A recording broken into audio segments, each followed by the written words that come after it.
యెషయా గ్రంథం 55వ అధ్యాయము 10వ వచనాన్ని ఈ రీతిగా భక్తుడైన మరి యెషయా ద్వారా పరిశుద్ధాత్ముడు మాట్లాడుతున్నాడు. వర్షమును హిమమును ఆకాశం నుండి వచ్చి అక్కడికి ఎలాగూ మరలక భూమిని తడిపి విత్తువానికి విత్తనమును భుజించువానికి ఆహారమును కలుగుటకై అది చిగిర్చి వర్ధిల్లినట్లు చేయను. అంటే చూడండి, చెట్టుకు ఎలాగా అంటే అది చిగుర్చడానికి వర్ధిల్లడానికి ఎంత ఉపయోగపడుతుందో, అలాగే నా నోటు నుండి, అంటే నేను కాదు సుమా, నేను కాదు, నా నోటు నుండి వచనమును ఉండును. అంటే అలాగే ఉంటుంది. అంటే అది ఎలా ఉపయుక్తంగా ఉంటుందో అలాగే.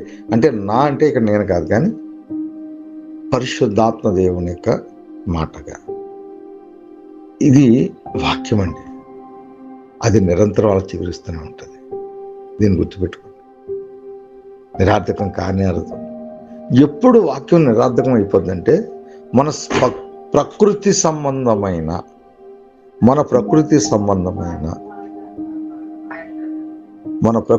సంబంధమైన విషయాలు ఎప్పుడైతే మన మీద ఏలుబడి చేస్తాయో అప్పుడు వాక్యం నిరార్థకం అవుతుంది. రాత్రి మనం చదువుకున్నాం కదా, మరి మత్తయి సువార్త కావచ్చు, మార్కు సువార్త కావచ్చు, మరి పారంపర ఆచారాలను బట్టి, అంటే మీ పారంపర ఆచారాలు ఏదైతే ఉన్నాయో మన పెద్దలు చెప్పారు, మన పెద్దలు ఏదో చేస్తారు, దాన్ని మనం కొనసాగిస్తున్నాం, దాన్ని పారంపర ఆచారాలు. ఈ ఆచారాలు చేయటం ద్వారా నా వాక్యాన్ని నిరార్థకం చేస్తున్నాను ప్రభు వేదన పడుతున్నాడు. ఆ మాట అయినా ఈ మాట అయినా ఏ మాట అయినా దేవుడి నుంచి వచ్చిన మాట ఏది నిరార్థకం కానేరదు. అందుకే ఈ మాట వెంటనే వాళ్ళు చదివించాను. ఎందుకనంటే ఆయన నోటి నుంచి వచ్చిన మాటట అలాగ ఉంటుందట. మన జీవితాలు నిశ్చయముగా ఫలభరితముగా ఫలించునుగాక. ఆమె. అయితే ప్రియమైన దేవుని పిల్లలారా, మనము మరి దానియేలు గ్రంథంలో చెప్పినట్లుగా మనం అనేకులను మరి దేవుని యొక్క సత్యవాక్యం వైపు, సిలువ వైపు, దేవుని పాదాల వైపు మనం నడిపిస్తే మనమే స్టార్. మీరే స్టార్. ఇంటి మీద స్టార్ కట్టుకోవడం వల్ల దేవుడు సంతోషించడు. ఇది గుర్తుపెట్టుకోండి. ఇంటి మీద స్టార్ కట్టడం వల్ల దేవుడు సంతోషించడు. నీవు మనుషులను సంతోషపెట్టగోరుచున్నావా, దేవుని సంతోషపెట్టగోరుచున్నావా? ఈ ప్రశ్న ఎప్పుడు మీకు ఉండాలి. ఏది చేసినా సరే ముందు ఈ ప్రశ్న ఉండాలి. నేను చేస్తాను ఈ పరిచర్య వల్ల నేను మనుషులను సంతోషపెట్టగోరుచున్నానా, నా దేవుణ్ణి సంతోషపెట్టగోరుచున్నానా? మనుషులను సంతోషపెట్టుకోరుచున్నవాడునైతే నేను దేవుని సంతోషపరచలేను. కాబట్టి మనుషుల్ని సంతోషపెట్టడం కాదు, కానీ నా పరమందున నా తండ్రిని సంతోషపెట్టే బ్రతుకు నాకు కావాలి అని అడగాలి. ఇప్పుడు మీరు స్టార్ కట్టారు, దానివల్ల మనుషులు సంతోషపడతారు. చాలా బాగుందండి, మంచి లైటింగ్ అండి, మంచి కలర్ఫుల్గా ఉందండి, లేకపోతే చాలా అందంగా ఉందండి, ఒకవేళ అనొచ్చేమో. దానివల్ల మనుషులు సంతోషపడ్డారు. కానీ దేవుడు కోరుకుంటున్నాడు నీవే స్టారు. నువ్వు నిరంతరం వెలిగింపబడుతూ ఉంటావు, నిరంతరము నువ్వు దివిటి వలె ఉంటావు, నిరంతరము నువ్వు జ్యోతి వలె ఉంటావు. యోహాను కోసం అడిగినప్పుడు ఆయన అదే చెప్పాడు. ఆయన మండే దివిటి అన్నాడు. నిరంతరము రగులుతూ ఉంటావు, ఎందుకంటే నీలో వాక్యం. ఆ వాక్యము లోకంలోనికి వస్తూ ప్రతి మనుషుని వెలిగిస్తుంది. ఆ వాక్యమట లోకానికి వచ్చి ప్రతి మనుషుని వెలిగిస్తుంది. వాణ్ణి వీణని కదా, ప్రతి మనుషుని వెలిగిస్తుంది. ఆ వెలిగించడానికి ఎవరైతే లోపడ్డో ప్రతి ఒక్కరు కూడా వెలిగింపబడతాడు. ఈరోజు నువ్వు వెలిగింపబడ్డావు, ఆల్రెడీ దేవునితో వెలిగింపబడ్డావు. ఎందుకు వెలిగింపబడ్డావు అంటే ఆయన ఒప్పుకున్నావు. నువ్వు ఆయన నా రక్షకుడని, ఆయన నా విమోచకుడని, ఆయన నా దేవుడని, ఆయన నా పరమందున్న నా తండ్రి అని నువ్వు ఒప్పుకున్నావు. కాబట్టి నువ్వు వెలిగించబడ్డావు. ఇక వెలిగించబడ్డ తర్వాత నీవే అనేకులకు వెలుగు, నీవే స్టార్. ఇక మరలా మనం ఇంకొక కాగితాల స్టార్ మీద, లేకపోతే ఆ రంగురంగుల స్టార్ల మీద ఆధారపడ్డం ఎందుకు? అయితే నిజమైన స్టార్ ఏం చేసింది? మనం చదువుకున్నాం, యాకోబులో నక్షత్రం ఉదయిస్తుంది. ఇది ధర్మశాస్త్రం. ఏమండి, 5 కాండాలు, పంచకాండాలు. ఇంకా ఆలోచిస్తే పాత నిబంధన ఆదికాండం నుంచి మలాకీ గ్రంథం వరకు ధర్మశాస్త్రం. ఈ ధర్మశాస్త్రం ఉన్న విషయాలు మరి యూదులకు తెలియవండి. యూదులకు ప్రతి విషయం తెలుసు. మరి ఎందుకు మరి ఆ స్టార్ను గుర్తించలేకపోయారు? ఈరోజు మనం కూడా అంతే. మనం వెలిగింపబడుతున్న స్టార్స్నే మనల్ని ఎవరు గుర్తించరండి. మన వాళ్ళే మనల్ని గుర్తించరు. మన భార్య మనల్ని గుర్తించదు, మన భర్త మనల్ని గుర్తించడు, మన బిడ్డలు మనల్ని గుర్తించరు, మన బంధువులు మనల్ని గుర్తించరు, మనతోనే ఉంటారు. నీలో ఉన్న ఆ యొక్క దేవుని గుణగణాలను ఎవరు గుర్తించరు. దాని కొరకు నువ్వు బాధపడవసరం లేదు, దాని కొరకు నువ్వు ఆలోచించవసరం లేదు. నీ యొక్క ఆ వెలిగింపబడుతున్న ఆ దివిటీ వంటి జీవితము నువ్వు ప్రకాశిస్తూ ఉండటమే. ఇది దేవుడు నీ నుంచి కోరుకుంటున్నాడు. అయితే ప్రియమైన దేవుని కుమారుడా, ఆ రోజు యేసుక్రీస్తు ప్రభువారు జననమైన రోజు ఆకాశములో నక్షత్రం ఉదయించింది. దాన్ని అందరూ చూశారు. ప్రపంచమంతా చూశారు. ప్రపంచమంతా చూశారు. యోదయ ప్రజలు, ఇజ్రాయెల్ ప్రజలు వాళ్ళు చూశారు. కానీ ఎవరు కూడా దాన్ని వివేచించలేకపోయారు. ఇదే కావాలి ఇప్పుడు సంఘానికి. సార్వత్రిక సంఘానికి వివేచించే మనసు కావాలి. అందుకే కదా వాక్యంతో స్నేహం చేయమంటున్నాం. వాక్యముతో మమేకం అవమనేది ఎందుకు? వాక్యముతో మరి అన్యోన్యత సహవాసం కలిగి ఉండమనేది ఎందుకు? ఇందుకే ఆనాడు ప్రజలందరూ ఉన్నారు. అన్యులు ఉన్నారు, యూదులు ఉన్నారు, గ్రీసు దేశస్తులు ఉన్నారు, సకల జనులు ఉన్నారు. అందరూ చూస్తారు దాన్ని. అందరూ కొంతమంది ఆశ్చర్యపోయారు, కొంతమంది ఆనందించారు, ఇదేదో వింత అన్నారు. ఏదో మరి ఆ సమాజంలోకి వెళ్ళి మనం ఆలోచిస్తే ఇలాగే ఉంటాయి ఆలోచనలు. ఏదో జరుగుతుందని కొంతమంది, దాని మీద రూమర్స్ కొంతమంది, ఇలాగ అనేక రకాల మాటలు మాట్లాడుకున్నారు. కానీ ఇదిగో ధర్మశాస్త్రంలో ఇదిగో యూదులు రాజుగా పుట్టబోతున్నాడు, యోధా గోత్ర సమూహంలో పుట్టబోతున్న ఒక రాజు ఉన్నాడు. ఆయన మన కొరకు ఈ భూమి మీద వెలిసినప్పుడు ఆకాశంలో ఒక నక్షత్రం ఉదయిస్తుందని చెప్పి మా ధర్మశాస్త్రంలో ఉంది అని చెప్పి ఆనాటి దేవుని పిల్లలు అనబడిన వారు ఎవరు గుర్తించలేదండి. ఎవరు గుర్తించలేదు. ఈరోజు మన సార్వత్రిక సంఘం కూడా మనల్ని గుర్తించదు. వారు గుర్తిస్తారని మాత్రం మీరు భక్తి చేయకండి. ఎవ్వరు గుర్తించరు. కానీ తూర్పు దేశంలో వారికి సంబంధం లేని ఎక్కడో అక్కడ జ్ఞానులు అనేవారు. సంఖ్య ఎంతో నేను చెప్పను, ఎందుకంటే అక్కడ 3, 10 మంది, 12 మంది అనేది ఇంక మనకు వద్దు. అక్కడ బంగారం, బోలము, సాంబ్రాణి అన్నారని 3 అని అంటారు. మనకు ఆ సంఖ్యతో పని లేదు. ఇక్కడ జ్ఞానులు అనబడిన వారు ఏం చేస్తారట, ఆ యొక్క నక్షత్రం ఉదయించిన సమయం నుంచి వారు లేఖనములను తిరగేసి ఆ యొక్క సమయాన్ని పరీక్షించి ఇదిగో నిశ్చయముగా ఒక గొప్ప రాజు ఈ లోకంలో ఉదయిస్తాడు, జన్మిస్తాడు, జన్మించడానికి దానికి ఆనవాళ్ళుగా ఒక యాకోబులో ఒక నక్షత్రం ఉదయిస్తుందని ఈ రీతిగా ఉంది. కాబట్టి ఆయన ఈ లోకానికి రాజు, ఆయన పూజింపదగిన వాడు, ఆయన మహనీయుడు, ఆయన మనం నిశ్చయంగా దర్శించుకోవాలి అని చెప్పి జ్ఞానులు వివేచన కలిగి నక్షత్రాన్ని వెంబడించడం ప్రారంభించారు. ఈరోజు నా కుమారుడు, నా కుమార్తె యెషయాకి బిడ్డలున్నారు. కడసారిపోవాడు దావీదు. ఆ ముందున్న పిల్లలందరూ కూడా దేహదారుఢ్యంతో పెద్దవారు, బలమైన వారు, అందరూ ఆయన అందగానే ఉంటాడు అనుకోండి. అయితే ఈ కడసారిపు వాడిని ఆ రోజు కుటుంబం గుర్తించలేదు, తండ్రి గుర్తించలేదు, అన్నదమ్ములు గుర్తించలేదు. ఇలాగే ఉంటుంది మన జీవితాలు కూడా. మనం వెలిగింపబడుతున్నప్పటికీ మన వాళ్ళు ఎవ్వరూ గుర్తించరండి. కానీ పరమందున్న తండ్రి గుర్తించాడు దావీదు.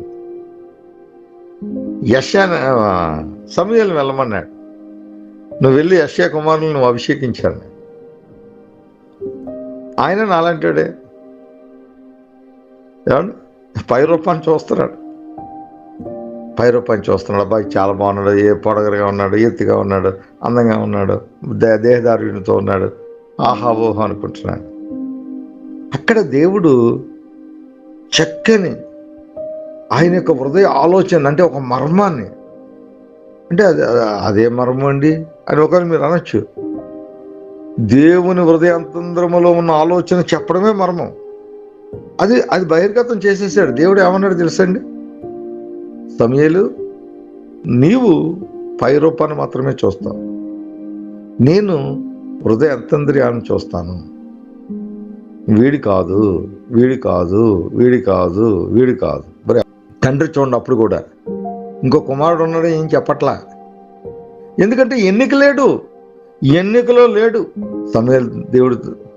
సమూయేలు మాట్లాడుకుంటున్నారు, వాళ్ళు నిరంతరం మాట్లాడుకుంటున్నారు. కాబట్టి అప్పుడు అడిగాడు, ఇంకెవరైనా ఉన్నారా నీ కుమారులు అంటే, ఒకడు ఉన్నాడండి, ఒకడున్నాడు, వాడే మేకల మందలు తీసుకెళ్ళి, గొర్రెల మందలు తీసుకెళ్ళి ఎక్కడో అడవిలో ఉన్నాడు. లేదు పంపించు, తీసుకురా కౌరంపించు. అలాగా నిన్ను దేవుడు గుర్తిస్తాడు తప్ప మన కుటుంబం గుర్తించదు. మన కుటుంబం కోసం నువ్వు బ్రతకొద్దు. నీలో ఏ టాలెంట్ ఉందో అన్నది నేను కూడా గుర్తించను. నేను కూడా మిమ్మల్ని ఏమి మెచ్చుకోలేను. నేను మనిషినేగా. నాకంటే ముందు వెళ్ళిపోతారో నా భయమేమో, ఒకవేళ నాకంటే బాగా మాట్లాడతారో నాకు ఒకవేళ బాధ ఏమో, మనిషిని కదా. కానీ నా దేవుడికి అటువంటివి లేవు. నా దేవుడు హృదయాంతరాన్ని చూస్తాడు. మీలో ఏముందో దేవుడు చూస్తాడు. అందుకే మనలాంటి మనుష్యుడే అన్నాడు ఏలియాని. ఏలియా తన యొక్క శిష్యుడిగా, అనునయుడిగా, చాలా నమ్మకస్తుడిగా ఉన్న ఎలీషాకు ఏమి చేయలేకపోయాడు. ఎందుకంటే మనిషి యొక్క మనస్తత్వం అలాగే ఉంటుంది. ఉన్నంతకాలం సేవ చేయించుకున్నాడు. వెళ్ళేటప్పుడు వెంటాడుతున్నాడు. ఆఖరికి పెడుతున్నాడు, గురువుగారు మీ మీద ఉన్న అభిషేకం నాకు 200 కావాలని అడిగేశాడు. ఇంక తెగించి ఇచ్చాడండి. ఆయన ఏమైనా ఇచ్చాడా? ఆయనకి ఇవ్వడానికి ఇష్టం లేదు. మనుషులు అండి మనం. ఏది కూడా మన దగ్గర ఉన్నది ఏది ఎవరికేమో. కానీ దేవుడు ఇచ్చేవాడుగా ఉన్నాడు. నేను కనబడితే నీకు వస్తా లేకపోతే రాదే అన్నట్టుగా చెప్పాడు. ఎక్కడ కనబడ్డాడు?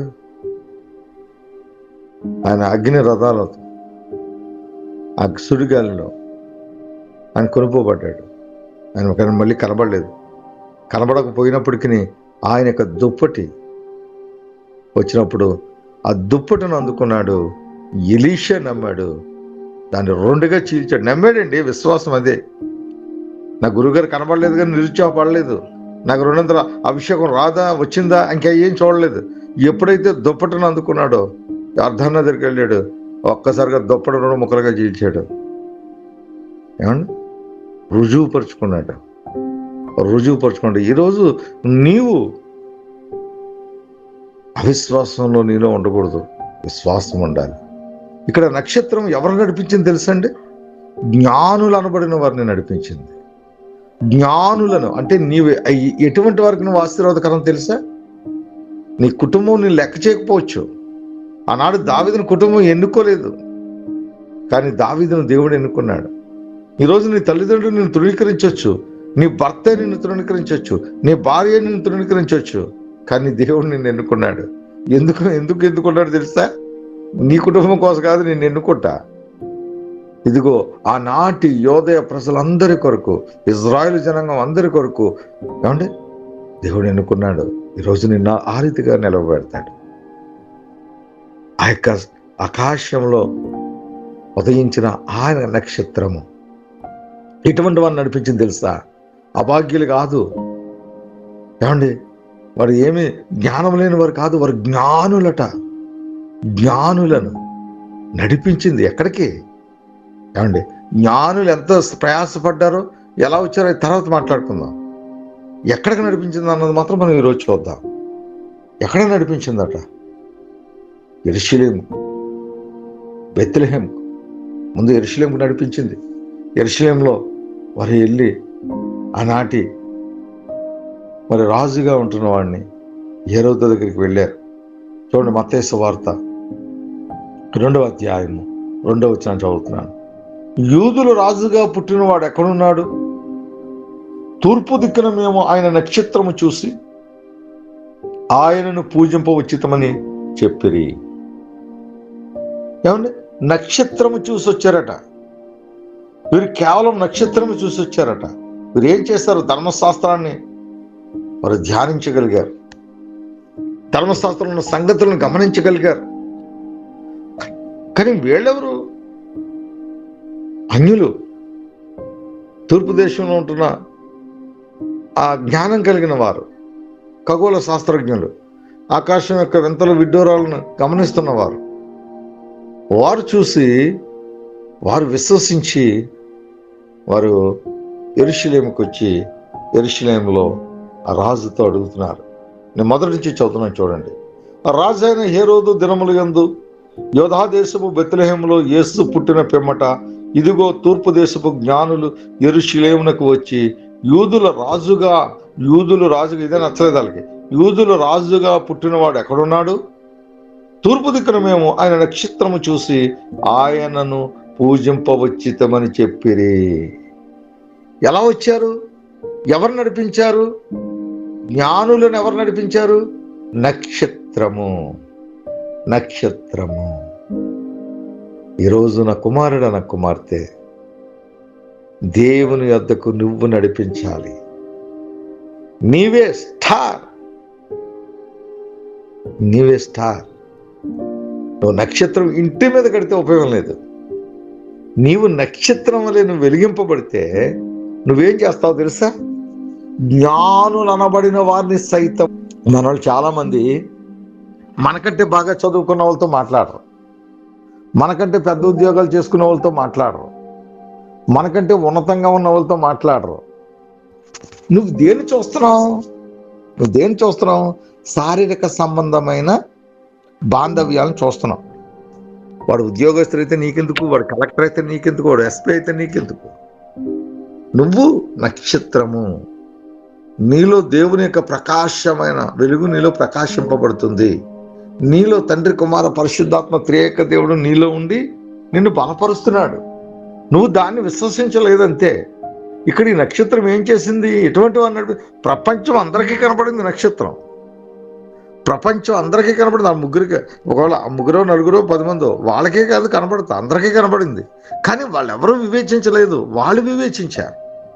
వాళ్ళు వివేచించి ఇదిగో లేఖనాల్లో ఈ రీతిగా ఉంది కాబట్టి, ఈ రీతిగా ఇక కొత్తగా ఒక నక్షత్రం ఉదయించింది కాబట్టి దాన్ని వెంబడిస్తే ఆయన ఎదుగు నడిపిస్తుందని వాళ్ళు విశ్వసించి దానిని వెంబడించడం మొదలుపెట్టారు. అదేం చేస్తుంది? నడిపిస్తుంది. ఎన్ని సంవత్సరాలు నడిపించింది తెలుసండి? 2 సంవత్సరాలు పట్టిందండి. అది ఇంకో రోజు మాట్లాడుకుందాం. 2 సంవత్సరాలు నడిచారు వాళ్ళు. అంటే ఎంత ప్రయాస కోర్చారో చూడండి. దేవుని కోసం ఎంత ప్రయాసపడాలి, ఎంత ప్రయాసను కోర్చాలి. కుటుంబాలు విడిచారు వాళ్ళు. ఏమండి, వాళ్ళ ప్రయాణం ఎంత కష్టమైన ప్రయాణం. ఎడహారి ప్రాంతం, రాత్రనక పగలనక, ఆ రోజు దారి దోపిడీ దొంగలు, వాళ్ళు ఎన్ని ప్రయాసలు పడ్డారో, ఎన్నిసార్లు దొంగల చేత కొట్టబడ్డారో. వాళ్ళు తెచ్చిన బహుమానాలు ఏవి కూడా పోగొట్టుకోలేదు. వాళ్ళు వాటన్నిటిని కాపాడుకుంటూ ఎంత జనాంగం, ఒకవేళ వాళ్ళతో ఎంతమంది సైనికులు తీసుకొచ్చారో, ఎంతమంది జనాంగంతో బయలుదేరారో, దారిలో ఎంతమంది చనిపోయారో, ఏం జరిగిందో అదంతా కూడా చాలా విస్తరించి మాట్లాడుకోవచ్చు. అయినప్పటికీ వారి యొక్క ప్రగాఢమైన విశ్వాసము, పట్టుదలతో వారు ఇక యెరూషలేము చేరుకున్నారు. యెరూషలేము చేరుకుని మరి రాజు అనేటప్పటికి ఎలా ఉంటుంది అంటే, రాజుల వంశంలో, రాజుల కుటుంబాల్లో పుడతారని మనకు నమ్మకం. ఆ నమ్మకంతో వాళ్ళు ఏం చేస్తారంటే రాజైన హేరోదు దగ్గరికి వెళ్ళి మాట్లాడారు. చూడండి, మాట్లాడిన తర్వాత ఏం జరుగుతుందో చూద్దాం. 3వ వచనం. హేరోదు రాజు ఈ సంగతి వినినప్పుడు అతనితో కూడా యెరూషలేము వారందరూ కలవరపడిరి. ఇది గుర్తుపెట్టుకోండి. కలవరపడడానికి ఏముందండి దీంట్లో? భయం. ఈరోజు కలవరపాటు ఇదిగో సార్వత్రిక సంఘములో నిశ్చయంగా ఉందండి.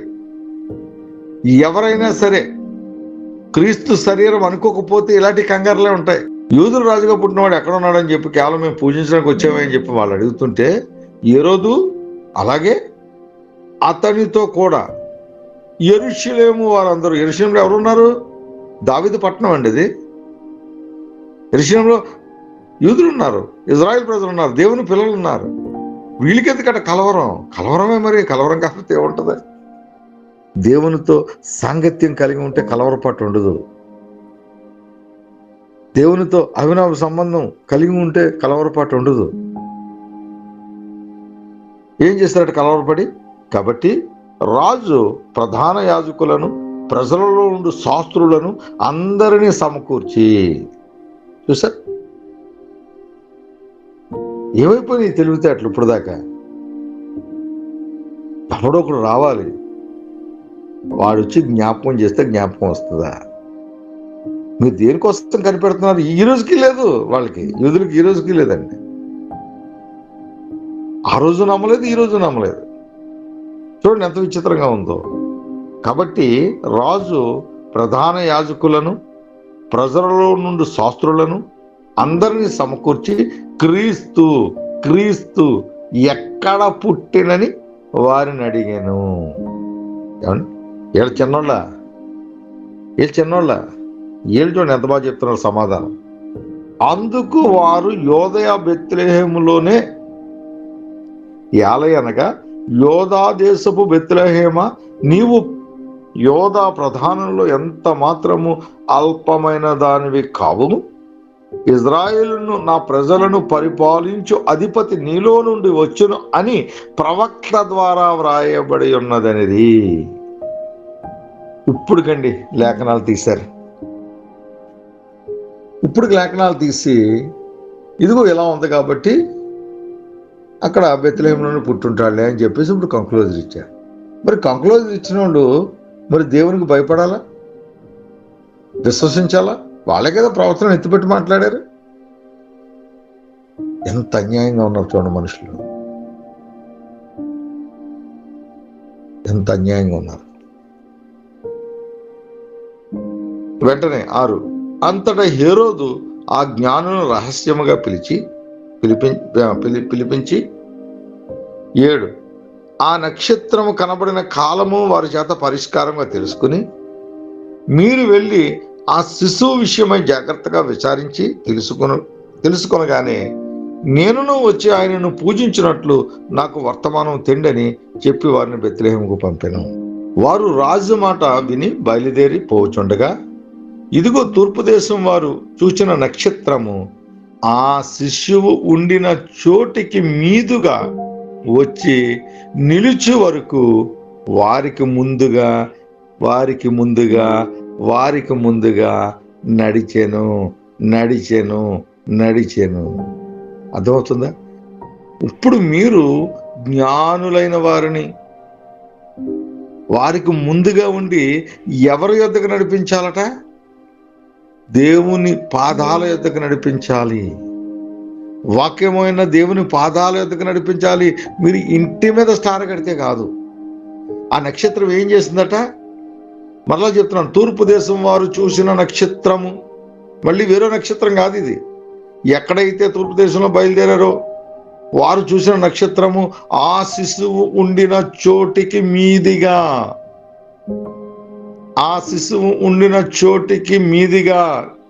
వచ్చి నిలిచేంత వరకు వాళ్ళతోనే నడిచింది, ప్రయాణం చేసింది. కాబట్టి మీరు కూడా అనేకుల్ని సిలువ వైపుకు నడిపించాలి, అనేకులను యేసయ్య పాదాల యొద్దకు నడిపించాలి, వారితో పాటుగా ట్రావెల్ చేయాలి. ఏదో ఒక మాట చెప్పి కరపత్రాలు ఉంటాయండి, పంచేసి వెళ్ళిపోతారు. ఏమండి, యేసు నేడు పుట్టిన హల్లెలూయా అని చెప్పేసి వెళ్ళిపోతారు. యేసు ప్రతి పాపం నుంచి రక్తాన్ని కడిగి మిమ్మల్ని విమోచించును మాట చెప్పేసి వెళ్ళిపోతారు. బైబిల్లో అలా ఎక్కడా లేదండి. బైబిల్లో ప్రతిదానికి కూడా దగ్గరుండి ఒక క్రమ పద్ధతిగా మనుషులను నడిపించారు, వారిని శిష్యులుగా మలిచారు, వారిని పెద్దలుగా ఏర్పరిచారు, వారికి సంఘాలుగా మార్చారు, వారిని యాజకులుగా ఉంచారు, సువార్తకులుగా మార్చారు.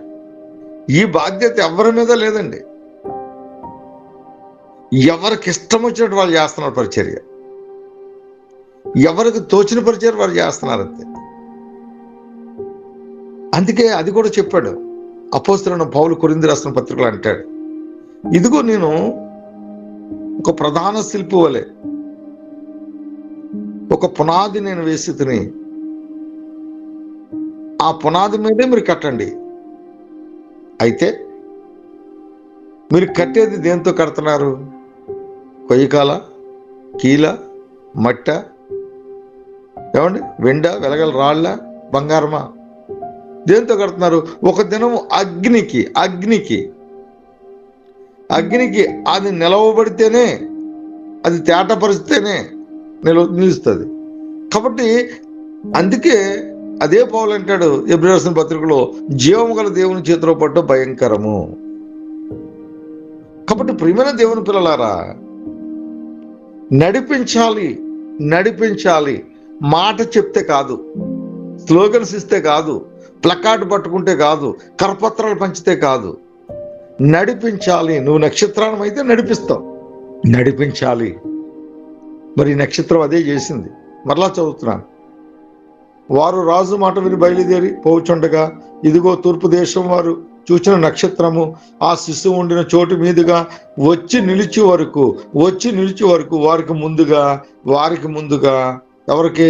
జ్ఞానులకు ముందుగా నడిచాను. ఎవరు నడిచారు? నక్షత్రం నడిచింది. ఈరోజు నువ్వు నడుస్తున్నావా? ఒక్క కుమారుని నడిపించావా వాడు ముందుగా ఉండి? నేను ధైర్యంగా చెప్పగలనండి, నా దేవుని పాదాల యొద్దకు అనేకులను నేను నడిపించాను. నేను చెప్పగలను, ఎందుకంటే నాకు ఆ ధైర్యం ఉంది. దేవుని వాక్యాన్ని బట్టి నేను అతిశయపడగలను. నడిపించాలండి. చెప్పి వెళ్ళిపోతే కాదు, కరపత్రం ఇచ్చి వెళ్ళిపోతే కాదు, ఓ స్లోగన్ ఇచ్చి వెళ్ళిపోతే కాదు, ఒక గంట రోడ్డు మీద ప్లకార్డ్ పెట్టుకుని ఉంచుంటే అయిపోవడం కాదు. ఇవన్నీ తప్ప ఒప్పులని నేను డిబేట్కి వెళ్ళను. నేను దానికోసం చెప్పట్లా. మీరు వివేచించండి. నేను మాట్లాడే మాటలు అది ఏ మాట అయి ఉన్నదో మీరు వివేచించండి అంతే. అది నా సొంత మాట అయితే నా దగ్గర ఎప్పుడు రావద్దు.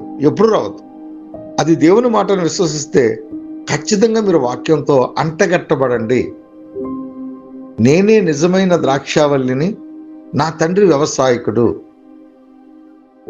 నాలో అంటగట్టబడిన ప్రతివాడు ఫలిస్తాడు. నాకు వేరుగా ఉంటే వాడు ఎన్నటికీ ఫలించడు. ఇదిగో అనేకులు వాటిని వేరి అగ్నికి వేస్తారన్నాడు. కాబట్టి మనుష్యులకు కాదు అంటగట్టబడడం, డినామినేషన్ కాదు అంటగట్టబడడం. మనం నిశ్చయముగా దేవునితో అంటగట్టబడాలి. తండ్రి, కుమార, పరిశుద్ధాత్మ త్రియేక దేవుడు ఎలా అయితే అన్యోన్యత సహవాసం కలిగి ఉన్నారో మనము కూడా అలాగే సహవాసం కలిగి ఉండాలి. అది దేవుడు కోరుకుంటున్నాడు. కాబట్టి ప్రియమైన దేవుని పిల్లలు, ఇంకా కొద్ది విషయాలు మాట్లాడుకుని మనం ప్రార్థన చేసుకుందాం. 10 వారు ఆ నక్షత్రమును చూసి అత్యానందభరితులై ఇంటిలోనికి వచ్చి ఇది అండర్లైన్ చేసుకోండి. వారు నక్షత్రమును చూసి అత్యానందభరితులై ఇంటిలోనికి వచ్చి మన చిన్నప్పటి నుంచి పాకలోకి వచ్చి పశువుల పాక పాటలు పాడేస్తున్నాం. మనం పశువుల పాక పాటలు, యేసుప్రభు ఎక్కడ పుట్టాడు? పశువుల పాకలో పుట్టాడు ప్రసంగాలు రేపు నుంచి. ఏమండి, ఎక్కడ చూసినా పశువుల పాకలు వేసేసి 2 ఆవులు పెట్టి 2 గొర్రెలు పెట్టి ఆ మధ్యలో ఒక తల్లిని పెట్టి ఒక బొమ్మను పెట్టి, ఏమండి ఇదొక కథ, ఇదొక స్టోరీ. ఎందుకంటే నిజాన్ని మభ్యపెట్టి అబద్ధాన్ని ప్రచురం చేస్తారు. నిజం అనేది చాలా లేటుగా, అబద్ధం అప్పుడే లోకమంతా తిరిగేస్తుందట. అబద్ధానికి ఉన్నంత పవరు మరి అంత ఎంత కాదు.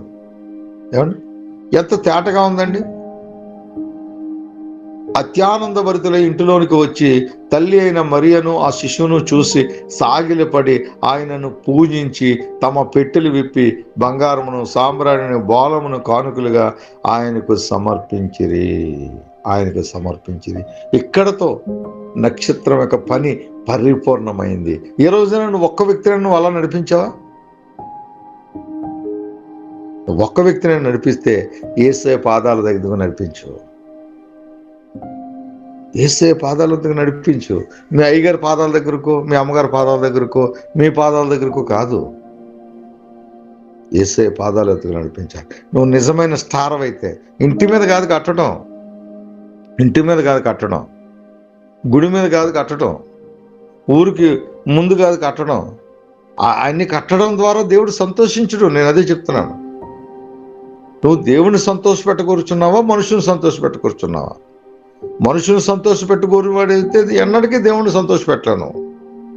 కాబట్టి ఈరోజు ఈ వాక్యం వింటున్న మీరు వివేచించండి.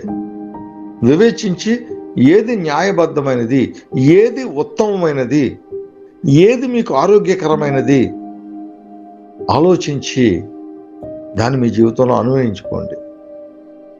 ఎందుకంటే కొంత ఖర్చులు తగ్గుతాయి.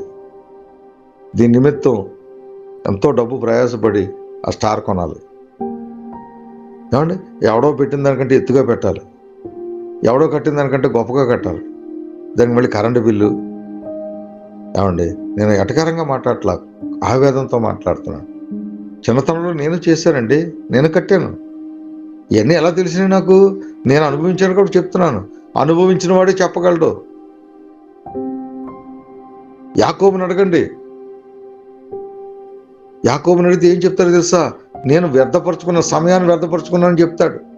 ఎందుకనట? రాహేలుని ప్రేమించాడు.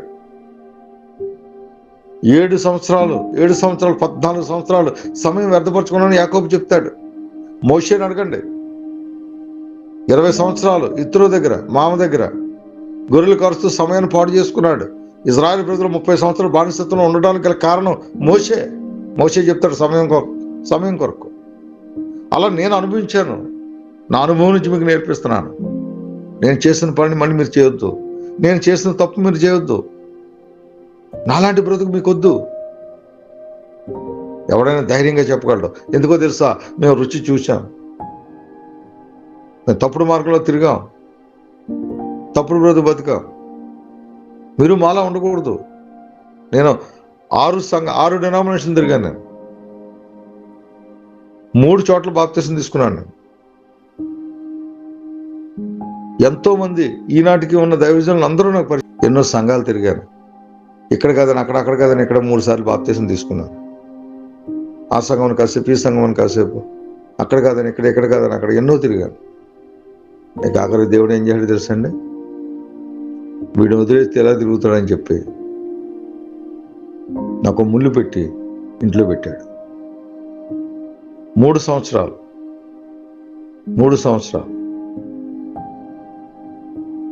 కెరేతువాగు దగ్గర ఏలియా ఒంటరిగా ఉన్నట్లుగా నన్ను ఇంట్లోనే ఉంచాడు. నాకు స్నేహితుడు, నా సహవాసం, నా ఆలోచన, నా తృష్ణ యావత్తు కూడా పరిశుద్ధాత్మ గ్రంథమని, ఆ పరిశుద్ధ గ్రంథమే నాకు స్నేహితుడయ్యాను. మోకరించి ఆయనతోనే సహవాసం చేశాను 3 సంవత్సరాలు రాత్రి బాగుండా. ఈరోజు మీ ముందు దేవుడు ఈ రీతిగా నిలబెట్టుకున్నాడు. ఏ కాలేజీకి వెళ్ళి నేర్చుకున్నది లేదు, ఏ దైవజన దగ్గర మనం నేర్చుకున్నది ఏం లేదు. కేవలం దేవుని పాదాల యొద్ద తిన్నామో లేదో 3 సంవత్సరాలు. మా పిల్లలు చదువులు త్యాగం. 2 పిల్లలండి. 2 పిల్లలు చదువులు త్యాగం, జీవితాలు త్యాగం. నా భార్య, నేను 5 ఎలాగ పోషించబడ్డామో ఆ దేవునికే తెలుసు. దగ్గరగా ఉన్న కాలేబుకి బాగా తెలుసు అనుకోండి. కాబట్టి ప్రియమైన దేవుని పిల్లలారా, అనుభవాన్ని బట్టి ఎవరైనా చెప్తారు. అనుభవం నుంచి చెప్పిన మాటలే ఉత్తమమైనవి. కాబట్టి నిశ్చయముగా మీరు నడిపించవలసిన వారిగా ఉన్నారు. చెప్పు వదిలేసేవారిగా ఉండకూడదు. ఏమంటే సువార్త అంటారు. ఎలా చేస్తారు మీరు? గ్రామాలు వెళ్ళి దండయాత్ర అంటారు. ఏం చేస్తారు మీరు? ఆటోల మీద, బస్సుల మీద, కార్ల మీద వెళ్ళి దేవుడే రక్షకుడు, ఆయన నమ్ముకోండి, ఆయన విమోచకుడు అని చెప్పి వచ్చేస్తారు. ఏంటి ఉపయోగం? నక్షత్రం అలా చేయలేదు, స్టార్ అలా చేయలేదు. వారిని నడిపించింది.